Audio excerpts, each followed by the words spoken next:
Hello, boys and girls. This is Mrs. Justice, the librarian at Circleview, and the librarian also at College View.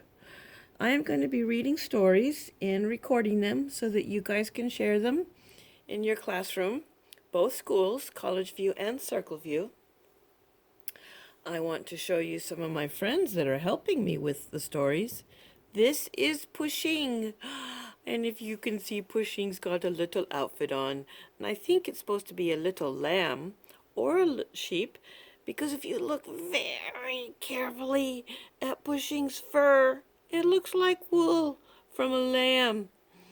And I think he's got a little hat, and that's his ears and his nose. I also have another friend helping me with the story. And this guy, you guys know. He is so cute. I never say his name right, but you guys can say it for me. So he is going to also be helping us. The story I'm going to read for right now is one of the stories from the California Young Reader Medal nominees. There are 5 picture books that I will be reading to you guys. I'll be reading you more books besides the California Young Reader Medal nominees, but we need to get started on these because we have to vote for these in March. So here is the first of the 5. This one is called The Day You Begin. It is written by Jacqueline Woodson.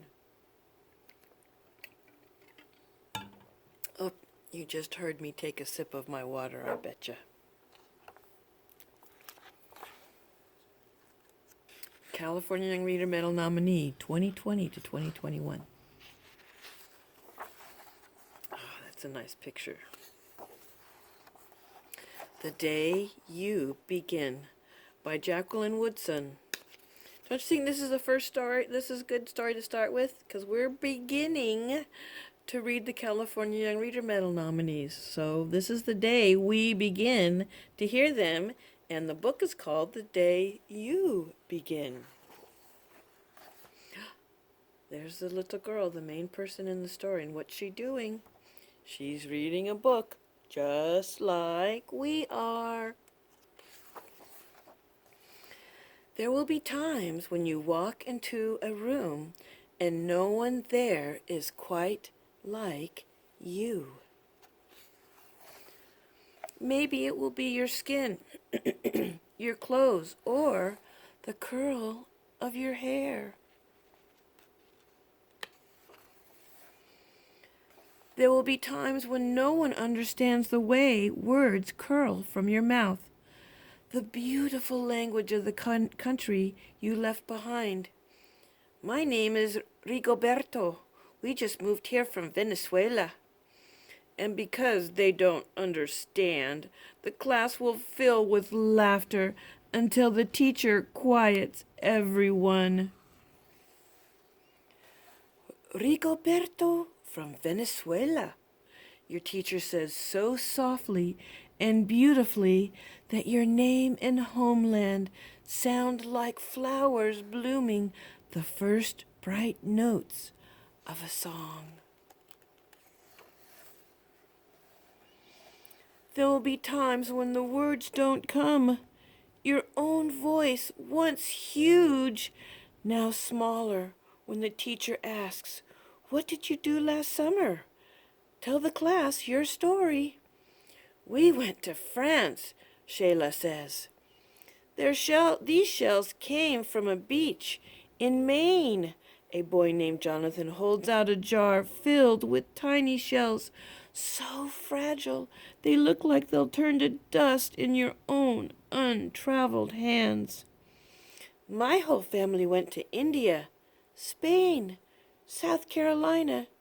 Each souvenir a small triumph of a journey. Their travels going on and on."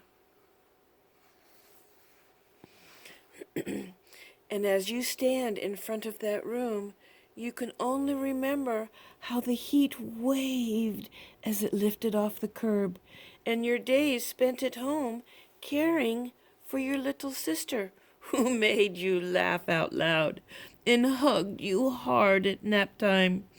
You can only remember the books you kept on reading long after she had fallen to sleep. And in that room where no one else is quite like you, you look down at your own empty hands and wonder, what good is this when other students were flying and sailing and going somewhere? There will be times when the lunch your mother packed for you is too strange or too unfamiliar for others to love as you do.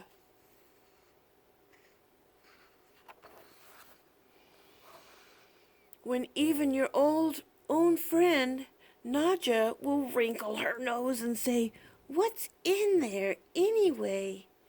And you'll wonder how she doesn't see the rice beneath the meat and kimchi. You'll wonder why she doesn't remember that rice is the most popular food in the world.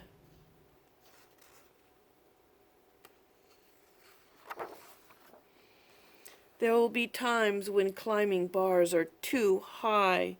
The run is too fast and far. The game isn't one you can ever really play. I don't want him on our team. You can watch. Maybe you can have a turn later. There will be times when the world feels like a place that you're standing all the way outside of.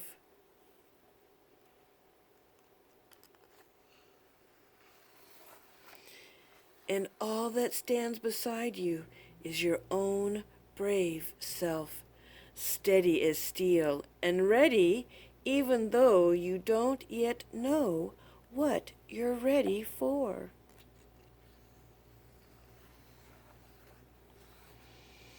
There will be times when you walk into a room and no one there is quite like you until the day you begin to share your stories.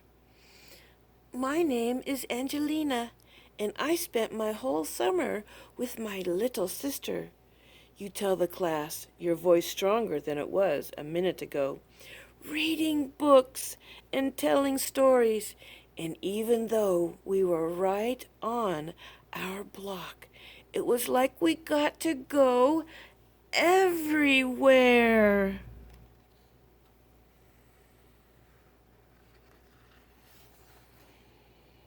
Your name is like my little sister's, Rigoberto says. Her name is Angelina, too. And all at once, the room where no one else is quite like you, the world opens itself up a little wider to make some space for you. This is the day you begin to find the place inside your laughter and the places inside your laughter and your lunches, your books, your travel, and your stories, where every new friend has something a little like you and something else so fabulously not quite like you at all.